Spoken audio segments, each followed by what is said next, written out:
제가 지금 이런 발언을 하는 것이 마치 뭐 다른 동물보다 개가 우월하다거나 하는 것은 전혀 아닙니다. 저는 뭐 8살 때부터 모든 개의 고통이 똑같다고 생각했기 때문에 동물을 먹지 않았던 사람인데요. 물론 미리 좀 밝혀두겠고요. 근데 역사적으로 볼 때 개가 다른 동물에 비해서 좀 차별화돼서 이용되어 왔다는 것에 대해서 우리는 좀 깊이 생각해 볼 문제가 있습니다. 그 다른 동물과 같이 인간을 위해서 이용되어 왔던 동물은 맞지만 다른 동물은 인간의 어떤 먹이를 위한 그 고기를 제공하기 위해서 식용동물로 이용되어 왔던 반면 개는 그 특수성, 그러니까 그 어떤 상대방에 대한 어떤 공격성이라든가 짖을 수 있는 이런 특수성 때문에 그 식용동물로 이용되어 왔던 것이 아니고 인간을 지키고 인간의 목숨을 지키고 인간의 재산을 지키기 위해서 인간과 가까이 길들여져 왔던 동물입니다. 그렇게 되다 보니 인간의 어떤 말도 잘 알아들을 수 있게 됐고 길들여져 왔고 그리고 또 그 어떤 인간과 정서적인 교감을 나누게 됐던 것이 개라는 동물입니다. 지금 그래서 이 현대 사회에서 개라는 동물이 전 세계적으로 봤을 때 반려동물로서 그 위치가 확고하게 되었던 것이 누구도 부정하지 못할 사실이라고 생각을 하고요. 네, 반려동물이라고 지금 말씀하시는데 흔히 뭐 여기저기 얘기 나오는데 애완동물하고는 개념이 다릅니까? 그걸 좀 분명히 애완이라는 말은 그 어떤 그 인간의 어떤 흥미나 오락이나 이런 것을 위해서 어떤 도구, 애완 그런 장난감 취급한다는 그런 그 표현이고요. 지금 반려동물이라는 것은 인간과 함께 생활하는 그런 어떤 반려적인 역할로서. 근데 반려자 그러면 거의 우리는 이제 배우자 이렇게 함께 사는 이런 네네. 정도의 아주 말하자면 동물에 대한 극존칭일 텐데 반려동물은 개밖에 없습니까? 뭐 고양이도 반려동물이 될 수 있고 여러 가지 그 동물들이 반려동물 될 수 있지만 그 인류 정서적인 어떤 보편적인 그 기준으로 봤을 때 개와 고양이 정도가 반려동물이라고 할 수 있겠죠. 제가 반론을 좀 피겠습니다. 네. 거기에 대해서. 왜냐하면은 사실은 모든 생명들은 다 똑같은 거거든요. 그런데 반려동물이라는 개념에는 어떤 게 되냐면 이제 차별성이 분명히 들어가 있습니다. 네. 그런데 생명을 뺐느냐 안 뺐느냐 문제에서 그 반려동물이라는 규정하는 근거들 보니까 한 두세 가지가 있던데 첫 번째가 뭐냐면 인간과 같이 같은 집에 산다라는 거고요. 두 번째 또 하나는 이름을 붙여준다. 이런 거거든요. 하지만 우리는 뭐 소도 이름 붙여줬고 또 돼지도 나오면 이름 붙여줬고 같이 집에도 살 수도 있고 그러니까 단지 생명을 뺐느냐 안 뺐느냐 이 문제인데 거기서 인간이 이름을 붙여주느냐 방 안에 들어와서 살 수 있느냐 이거 가지고 생명 열탁권을 차별할 수 있는 근거가 되느냐라는 문제가 있고요. 또 하나는 그 많은 지역에서는 그랬지만 우리나라에서는 역시 개를 갖다 반려동물뿐 아니라 동시에 그 가축으로 생각해왔거든요. 그런데 다른 많은 지역에서 그런다라 해가지고 그렇기 때문에 그걸 따라야 된다는 것은 어떤 보편성의 폭력이 아닌가 다수의 폭력이 아닌가 이런 생각이 좀 드네요. 글쎄, 다른 지역에서 그랬다. 근데 영양 상태가 부족이다. 근데 지금 사람들이 영양이 부족해서 쇠고기 먹고 영양이 부족해서 돼지고기 먹고 영양이 부족해서 닭고기 먹는 게 분명히 아니거든요. 또 다른 것으로 얼마든지 단백질을 취할 수 있는데 왜 그것만 먹느냐라고 하면 육류도 하나로 단일화해가지고 다른 동물들 생명을 살려야 된단 말이죠. 그래서 제가 지적하는 것은 개고기를 먹지 말자, 먹자 여기 대한 입장을 제가 갖고 있는 건 아니고 다만 개고기를 먹어서는 안 된다라고 하는 분들의 그 논리가 상당 부분 좀 부실하다는 걸 전 지적을 하고 싶다라는 거죠. 그게 일관성이 있으려면 모든 생명을 먹지 말아야 된다라고 하면 이건 일관성이 있다라는 거죠. 그 하나 입장으로 쓰는 모든 건데. 동물 말씀하시죠? 그렇죠. 모든 동물들을 먹지 말아야 근데 된다. 저는 거기에 대해서 좀 반대하는 입장인데요. 지금 모든 생물을 인간이 약자가 아니라 강자의 입장이기 때문에 모든 생물을 먹을 수 있다라는 입장의 일부분은 동의합니다. 하지만 지금 그러면 모든 동물을 다 먹고 있습니까? 그렇지 않습니다. 야생동물 식용 금지되어 있습니다. 야생동물 식용이 왜 금지됐는지 아십니까? 보편적으로 먹지 않는 것이었기 때문이고 또 인류의 어떤 환경 보존을 위해서 야생동물 식용 금지되어 왔습니다. 그럼 야생동물 식용 금지 반대 운동을 하셨어야죠. 아니 근데 제가 말하는 건 그런 거거든요. 개가 무슨 야생동물은 아니거든요. 예. 그다음에 개가 종의 다양성을 보존해야 되고 예. 그런 차원의 문제들은 아니라고 생각을 하고요. 그렇지만 개는 그 야생동물처럼 보편적으로 먹어오지 않았던 인류 전체를 봤을 때 그거는- 보편적으로 먹었지 않았던 것이고 근데 그건 왜 야생동물이 인간의 환경 보존을 위해서 금지된 것처럼 인간의 어떤 보편적인 정서를 위해서 개라는 동물 식용 금지하는 것이 그렇게 크게 잘못됐다고 근데 전제 조건 자체가 잘못돼 자꾸 먹어오지 않았다고 그러는데 우리 사회에서는 문제가 되는 우리 사회에서는 먹어왔습니다. 일부에서 먹어왔었죠. 일부가 아니라 상당 부분 아까 보니까 60몇 %인데 임진왜란 이후에 정말 먹을 것이 없고 굶어 죽을 수밖에 없는 상황에서 자신이 마당에서 기르는 개를 눈물을 흘리면서 먹었던 것이 우리 민족입니다. 그런 사실 없습니다. 맞습니다. 그건 다 전의 차이고 자료의 차이라고 네, 생각합니다. 수많은 자료가 있는데 예컨대 자료도 이제 많이 로마인들도 있고요. 게를 먹었고요. 네, 그래서 좀 뭐, 선수화 시대부터 많이 먹어왔습니다. 그러나 전 세계적으로 프랑스도 먹었습니다. 프랑스도 먹었습니다. 그런데 쉽게 말하면 그렇다면 개를 갖다가 도축하는 과정을 갖다가 좀 소위 인간적인 방식으로 한다면 찬성할 거냐라는 거죠. 그렇지 않죠. 그렇지는 않잖아요. 그러니까 그건 사실 본질적인 문제는 좀 아닌 것 방법이라는 같고 것이 없습니다. 아까 그 동물이 도살되는 말씀하셨는데 것에서 인간적인 것이 어떻게 나올 수가 있죠? 외국에서 뭐라고 한다 하더라도 그 중요한 건 아니다라고 또 말씀하셨으면서도 외국에서 이러니까 우리도 해야 된다라는 또 말을 하셔가지고 제가 좀 굉장히 혼란스럽거든요. 아니요. 입장이 왜 뭔지. 홀라고 그런 거예요? 정리를 잘 하실 수 있을 것 같은데요. 지금 국제사회에서 그 상대방하고 친구가 될 때는 예를 들면 뭐 그 사람이 내 남자가 뒤 묶은 머리를 싫어한다 할 경우는 좀 나서기 싫어지는 거 아닙니까? 좀 피해지고. 왜 그래야 되는 거죠? 저는 그게 이해가 안 되는데 저들이 다 그런다라고 그 해서 왜 친구들이 우리가 그들을 일종의 따라야 되는가? 예의겠죠. 예의를 얘기하는 거지. 외국에서 뭐라 왜- 그랬다고 해서 뭐 피하거나 그런 게 자기를 아니라 포기하면서까지 예의를 지킬 필요는 없다고 자, 생각을 그렇다면 하거든요. 우리가 개그인 줄 아는데 미국 가면 그 사람들이 보신탕 해줍니까? 안 해주잖아요. 얘기가 좀 어울리지 않는 아니, 얘기 아까 같고요. 어울리지 않는 게 아니죠. 똑같은 중국의 논리죠. 경우를 이제 예를 드셨는데요. 그 개고기를 먹기 위해서 중국의 경우를 예로 드는 것은 좀 잘못됐다는 생각입니다. 중국은 전 세계적으로 중국을 판단했을 때, 물론 우리나라도 중국을 봤을 때 몬도간의식의 나라라고 흔히들 이야기합니다. 이것은 뭐 어떤 인종차별주의적인 발언은 절대 아니고요. 일반적으로 그렇게 생각을 하고 있다는 것입니다. 그리고 동물보호법이 중국에서는 전혀 없습니다. 우리나라는 동물보호법이 허접하게 남아 있었습니다. 외국에서 이것이 있냐 없냐는 큰 시각의 차이입니다. 우리나라가 중국과 같이 외국에 보여지고 싶어 하기를 바라는 분들이 여기 있습니까? 절대 그렇지 않습니다. 아니, 네. 중국에서 얼마 전에 춘절이라고 해서 그 살아있는 그 덩치 큰 소를 그 소의 크기만한 가마솥에 넣고 살아있는 채로 통째로 끓여서 잡아 먹었습니다. 양 사지를 밧줄로 묶어서 주변의 사람들이 정말 아무 감정 없이 그것을 보고 그냥 보고 있었습니다. 그리고 그 동물은 거기서 그냥 서서히 죽어갔습니다. 이것을 보고 소를 먹는 사람들조차도 또 동물을 학대하지 않거나 동물을 사랑하지 않는 사람조차도 그것에 대해서 야만이라고 생각합니다. 예, 야만이라고 지금 말을 합니다. 논점은 그러니까 여기서 그 개를 먹는 사람들조차도 개를 갖다 잔인하게 잡아야 된다라고 하는데 동의할 사람은 아무도 없다는 거예요. 그건 본질적인 거, 비본질적인 거고, 그 다음에 이제 제가 알고 있기로는 중국이 우리나라보다 10배, 개 소비가 10배가 많거든요. 더 아니 많은 그렇지 나라인데. 않습니다. 중국은 그 일부에서만 먹을 뿐이지 아니 지금 제가 아까 대부분의 통계 사람은 자료를 먹고 있지 봤거든요. 않습니다. 보고 말씀드리는 건데. 우리나라보다 인구수가 많은 중국의 네. 통계 자료가 뭐가 이렇게 아, 대단한 그래요? 것인지 모르겠네요. 어쨌든 그전 세계에서 가장 많은 개가 죽어간다는 이유 네네. 때문에 인구가 많기 때문에 또 가장 많은 개가 죽어가고 그렇기 때문에 거기서 그 가장 큰 타겟이 되어야 됨에도 불구하고 중국에서는 합법화를 한단 말이죠. 그리고 저들은 비난을 안 한단 합법화를 말이죠. 하지 않았습니다. 아니, 지금 공식 지역에 언어에 따라서 따라서 예. 문제인데 그게 문화적 차이가 있는 거거든요. 예를 들어서 서양 사람들은 정말 개를 인간과 비슷하게 생각하는 게 그들 문화 자체가 그래요. 늘 그러진 않았을 겁니다. 최근에도 그랬는데 원자화되고 개별화돼가지고 혼자 살아요. 인간과의 컨택트가 거의 없고 보면은 맨날 개를 데리고 이게 살거든요. 그러니까 그 사람들 정말 그 감정이입이 되는 겁니다. 개가 친구고 그 다음에 식구이기도 해요. 실제로 그런 대접들도 많이 받고요. 뭐 개를 위한 레스토랑도 있고 뭐 온갖 호텔도 있고 뭐 등등등등이 있단 말이죠. 그런데 그것 자체가 제가 볼 때는 우리 사회에서 맞느냐라는 거거든요. 우리 사회 같은 건 아직도 인간관계가 굉장히 끈적끈적해요. 상당 부분 있고, 그 다음에 우리 사회에서 상당 부분 이제 원자화되고 개인주의화 되면서 개와 이제 소통하는 사람들이 늘어나고 그런 현상이 있다 하더라도 서구와 우리의 그 신체 구조 자체가 역사적으로 형성되고 앞으로 지금 진행되는 과정 속에서 개에 대한 태도가 우리가 굉장히 복잡할 수밖에 없다는 거죠. 그리고 그러니까 당신들처럼 개에 대해서 우리가 단순한 태도를 보이는 게 아니라 태도가 굉장히 복잡하다는 거죠. 한편으로는 우리가 가축으로도 보고 또 한편으로 반려동물로 보는 이 복잡한 측면들이 다 있다라는 거고 거기에 대한 이해가 있어야 된다는 겁니다. 근데 공격을 할 땐 그게 아니라 반려동물이다라고 전제를 해버려요. 자기들 걸 먼저 깔아놓는 겁니다. 근데 왜 먹어? 그 다음에 야만 이렇게 나가는 거거든요. 근데 저는 그걸 인정하고 우리가 그걸 따라간다라기보다도 오히려 받아치면서 우리가 그렇게 간단하지가 않다. 우리도 굉장히 개를 사랑하는 사람들 많고 온갖 애완동물 병원부터 뭐 옛날에 충전비의 문화부터 다 있고 다른 한편 이런 것도 있고 굉장히 다양하고 또 인간과 개를 대하는 태도가 당신들하고 역사적으로 다르고 지금도 다르다라는 걸 이해시키고 그런 노력이 지금 필요하지 않느냐는 거죠. 그걸 전제해버리고. 그 다음에 또 그 동물 사랑하는 분들 저는 굉장히 좋은 일 하고 있다고 생각을 하고 거기서 대에 충분히 동감을 합니다.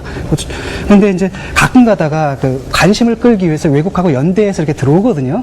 근데 외국에서 우리를 보는 시각이 상당 부분 어떤 부분은 뭐냐면은 정말로 동물을 사랑해서 그러는 사람들이 있는가 하면은 또 다른 한편 섞여 있습니다. 좀 전에 아까 그런 말씀하셨잖아요. 중국을 보니까 야만적이다는 말씀하셨는데 그렇게 보는 사람들이 있다라는 거거든요. 그러니까 이게 또 한국 사람들 또 자극하는 거예요, 이게. 그러니까 이제 어떤 사람은 안 먹던 사람도 해가지고 뭐 개고기 먹는 게 무슨 민족 주체성 세우는 대업이나 되느냐 또 이렇게 먹는 경우들 이런 역효과도 있거든요. 그래서 제가 볼 땐 이걸 이해시키는 게 중요해요. 패러다임이 다르다라는 겁니다. 그 다음에 우리 사회 패러다임이 어떻게 변할지 몰라도 그 패러다임을 저들에게 이해시켜야 된다는 거죠. 그런 문제고, 그 다음에 아까도 말씀드렸지, 서구에서도 어느 정도 그 교양이 있는 사람들은 그런 얘기 안 하거든요. 절대로. 그러니까 움베르토 에코가 브리짓트 바르도에 대해서 뭐라고 얘기했습니까? 무식한 소리라 그러잖아요. 그러니까 물론 우리가 혐오감을 갖는다 하더라도 그들에게 대해서는 또 우리가 톨레랑스를 가져줘야 된다. 이게 그 사람들 태도고, 이유도 결국 그렇게 해결이 됐거든요. 문화적 다양성.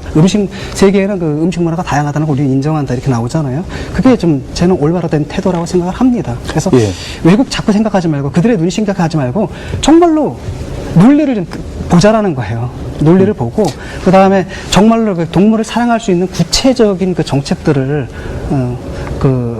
거기서 합의를 모을 때는 개고기를 먹는 사람들하고 안 먹는 사람한테 동의를 할 수가 있다는 생각이 들어요. 말씀하세요. 개고기를 반대하는 그 많은 사람들에게 그 사람들은 왜 소도 아니고 돼지도 아니고 닭도 아닌 개를 반대하는가라는 질문을 합니다. 마찬가지로 왜 유독 개를 먹으면서 어떤 남성적인 어떤 우월감이나 이런 영웅담처럼 이야기하고 왜 유독 소도 아니고 돼지도 아니고 닭도 아닌 개고기를 먹으면서 이런 자부심을 갖는 것인가라고 다르게 한번 생각을 해봤으면 좋겠습니다. 그것은 일반적으로 먹지 않는 것이기 때문입니다. 일반적으로 사람들이 먹지 않는 것, 또 기피하는 것, 꺼려하는 것, 끔찍해하는 것, 혐오스러워하는 것을 먹으면서 나 이런 것도 먹을 수 있어라고 당당하게 자부심을 갖는 겁니다. 살아있는 산낙지를 통째로 입에 넣으면서 개고기를 먹을 때와 같은 심정으로 자랑스러워하죠. 이게 지금 우리나라의 남성들인데요. 신세대 남성들 전혀 그렇지 않습니다. 이렇게 동물을 잡아서 죽여서 먹는 것을 남성적인 어떤 우월감으로 생각하던 것은 야생에서 동물을 잡아먹던 어떤 과거 시대에 불과하고요. 지금은 전혀 그렇지 않습니다. 하지만 일부에서 그런 인식들이 자리 잡고 있는 것은 인정을 합니다. 근데 한 번도 개고기 먹으면서 무슨 의식을 한다라든지 무슨 저를 무슨 네안데르탈인이나 무슨 오스트랄로피테쿠스로 만들어버렸는데 절대 그런 적이 쇠고기 먹으면서 무슨 뭐 남성성을 강조하고 이런 거 없거든요. 아까도 통계를 보면 남성과 여성 차이가 10% 차이밖에 안 납니다. 같이 먹거든요. 근데 지금 사회에서요. 제가 조사한 결과에 따르면은 그건 전혀 맞지 않은 말씀이고 왜 먹느냐 하면은 가장 첫 번째 맛있다 이겁니다. 맛있어서가 가장 첫 사람들이 번째입니다.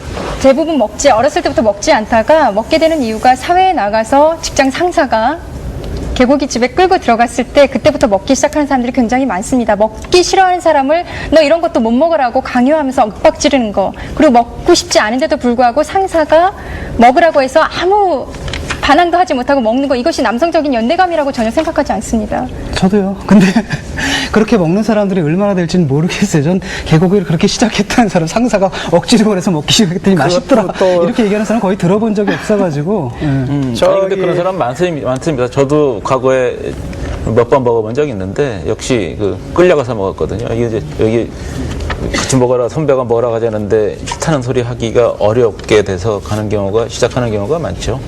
물론 그럼 아까 선생님 말씀하신 대로 맛있다고 물론 그건 개고기 자체의 맛보다도 중간에 들어가는 것들 많잖아요. 아마 닭고기도 그렇게 하면 또 개고기 같은 맛이 나올지는 모르겠는데요. 그래서 땡겨서 먹는 사람들도 있겠죠.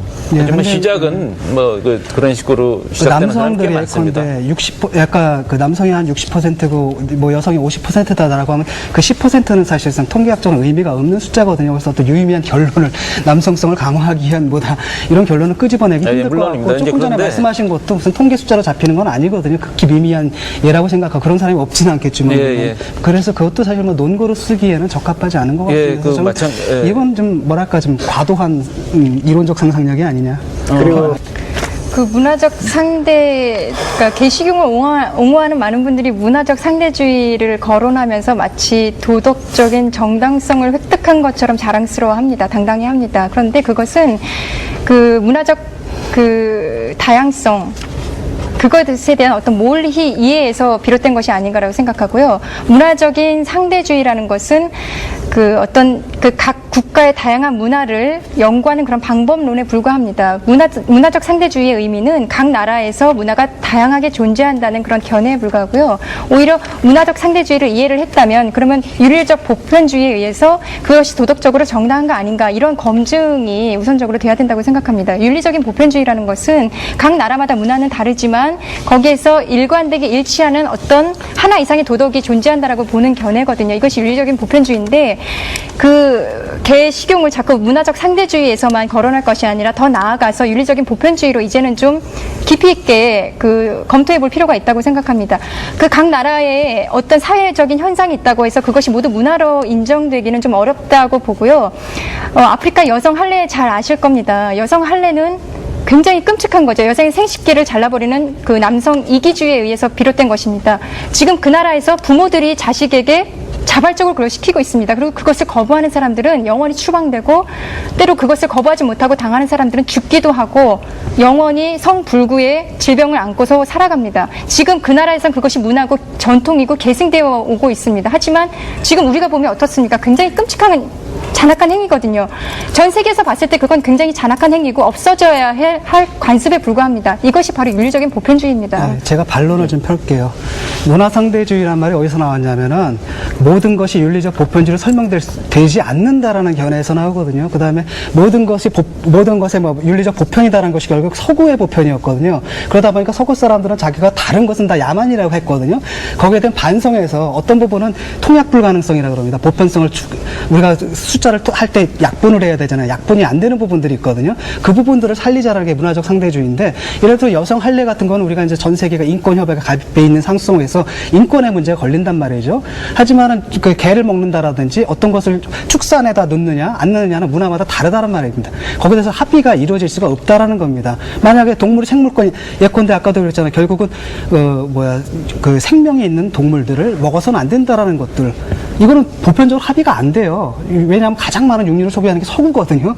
이런 문제가 있기 때문에 예를 들어 할례 같은 건 분명하게 보편적인 예컨대 그 도덕적 보편주의에 입각해서 우리가 판단을 내릴 수가 있지만, 바로 이제 무엇을 먹느냐야 이 문명에서 이런 것이야말로 문화상대주의, 통약 불가능하기 때문에 문화상대주의가 적용되어야 할 영역이다라는 거죠. 그렇지 않고 저들이 우리를 갖다 보고 저들이 끔찍해한다, 그래서 예의를 차리는 차려서 우리가 해줘야 된다, 이것 자체가 굉장히 보편의 폭력이다라는 겁니다. 교수님이 지금 계속 말씀하시는 게 식민주의적인 그 보편적인 정서가 지금 우리 사회에서는 개라는 동물에 대해서 없다라고 지금 단정을 짓고 계시는 아니요, 거거든요. 없다라는 게 아니라 합의가 안 된다는 거죠. 아까도 볼 때 개고기를 먹어본 사람들의 수가 지금 뭐 거의 70-80%가 되는데, 개고기를 먹어본 사람의 수가 어떻게 7-80%가 아까 뭐 통계를 됩니까? 보니까요, 그렇게 나오더라고요. 그래서 그렇게 네, 되는 상황 속에서 그걸 왜 어떻게 보편이다라고, 그 서구의 보편을 갖고 와서 여기서 보편이다라고 지금 수치에 대해서 서로 지금 다른 견해를 갖고 있기 때문에 지금 이야기가 그 아니, 일치가 안 저는 되는 것 아까 전에 같은데요. 여기 자료화면 보고 하루에 2만 마리를 먹는다고 하는데 어떻게 1년에 200만 마리밖에 안 됩니까? 저는 그 수치가 너무 엉터리라고 생각합니다. 여름에만 겨울에 안 그렇다는 먹고. 거죠. 지금까지 많은 동물들을 품종 개량해가지고 가축으로도 만들고 뭐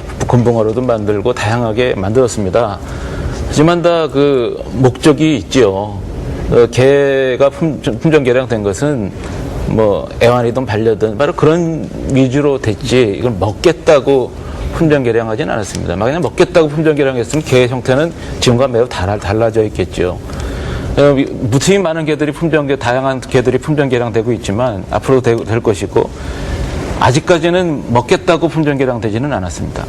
물론 뭐 우리나라에서 좀 빨리 자라게 하려고 또 뭐 하는 경우가 없는 것은 아니지만, 그래서 반복 똑같은 얘기를 계속하는 것이지만은요, 문화적 상대주의라는 얘기도 나오지만, 우리가 이제 문화적 상대주의 전 충분히 김종건 선생님 말씀 동의하고요. 다만 우리가 서구 방식의 의식 수준으로 바뀌어가고 있어요. 그런 면에서 이제 그 개고기 먹는 것도 그래서 지금 토론이 되는 것이고, 차차 바뀌어질 것이고, 또 개도 또 이렇게 그런 식으로 사육해가지고 합법화해 좀 먹어야 되느냐. 지금 200만 마리, 하루에 2만 마리 이렇게까지 해야 되느냐?